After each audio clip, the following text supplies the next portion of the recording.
अमेरिकी वित्त मंत्री स्कॉट बेसेंट ने चेतावनी दी है कि अगर आज शुक्रवार यानी 15 अगस्त को अलास्का में होने वाली ट्रंप और पुतिन की बैठक से कोई हल नहीं निकला तो भारत पर 50% से भी ज्यादा टैरिफ लगाए जा सकते हैं। यानी यह शुल्क जो पहले से ही भारतीय आयातों पर 25% का जुर्माना और रूस से तेल और हथियारों की खरीद पर 25% का एक्स्ट्रा टैरिफ लगाने के रूप में लागू हो चुका है, अब और भी बढ़ सकता है। नमस्कार, नवभारत टाइम्स आप देख रहे हैं, मैं रविंद्र सिंह आपके साथ।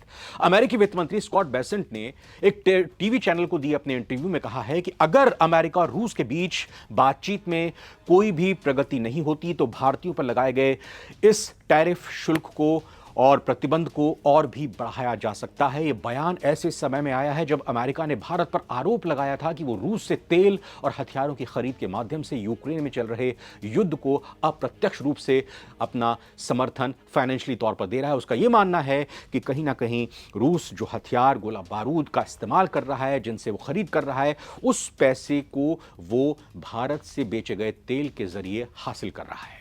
वित्त मंत्री बेसेंट ने टीवी को दिए इंटरव्यू में कहा है कि हमने रूसी तेल खरीदने के लिए भारतीयों पर टैरिफ लगाए हैं और देख सकते हैं हम कि अगर चीजें ठीक नहीं रहीं तो प्रतिबंध या टैरिफ भारत पर और भी बढ़ सकते हैं।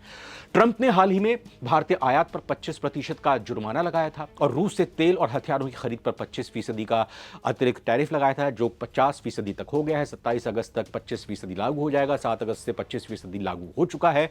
अमेरिकी प्रशासन ने नई दिल्ली पर यूक्रेन में मॉस्को के युद्ध को अप्रत्यक्ष यानी इनडायरेक्ट तरीके से वित्त पोषित करने का आरोप लगाया, यानी कि खुराक पानी भारत से मिल रही है पैसे के तौर पर। कुल टैरिफ 50% पर पहुंच चुका है भारत में और इस फैसले का भारत ने कड़ा विरोध तो जताया है। सरकार की तरफ से भारत में टैरिफ को अनुचित और अविवेकपूर्ण बताया गया और अपने तेल आयात को राष्ट्रीय ऊर्जा सुरक्षा का मुद्दा बताकर इसका बचाव किया गया। लेकिन जो बयान सामने आया है, क्या इसका मायने यह है कि इस मीटिंग से पहले यह बयान देकर रूस को भी दबाव में लाने की कोशिश है कि आपके एक मजबूत साझेदार जो कि आपको पाल पोस रहा है, तेल से खरीदे गए पैसे देकर उस पर हम टैरिफ लगाएंगे और ऐसी अगर स्थिति आती है तो फिर हो सकता है कि भारत पलटी मार दे, भारत पीछे हट जाए और फिर भारत आपसे तेल खरीदना बंद कर दे, जिसका नुकसान आपको हो। यह भारत और रूस दोनों को दबाव में लेने की कोशिश है, लेकिन अमेरिका को भारत पहले ही साफ कर चुका है कि कुछ भी हो जाए भारत अपनी रूस के साथ दोस्ती नहीं तोड़ने वाला।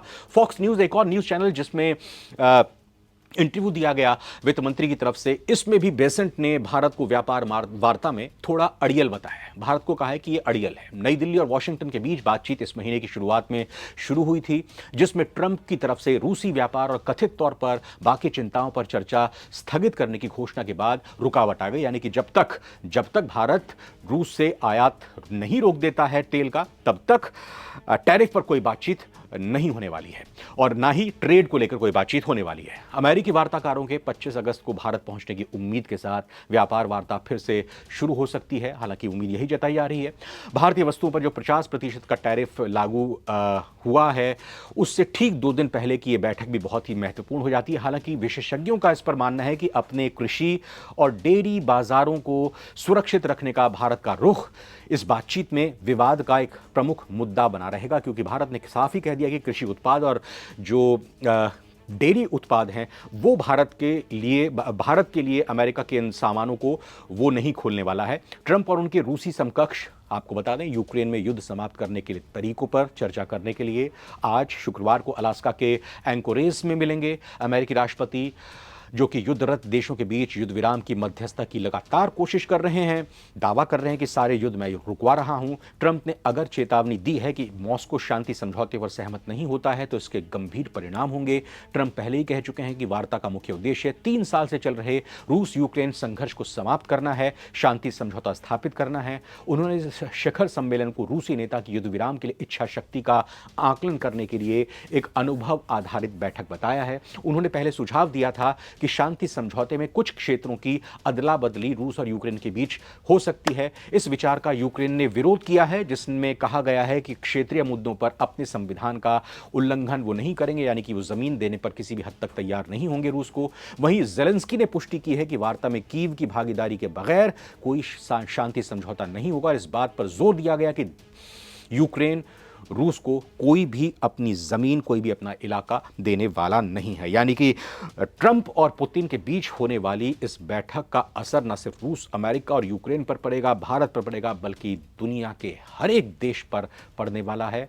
और खतरा तीसरे विश्व युद्ध का टला नहीं है अगर ये बातचीत टल जाती है, अधूरी रह जाती है या इसमें कोई नतीजा नहीं निकलता। कमेंट करके इस वीडियो के बारे में जरूर बताइएगा। नमस्कार।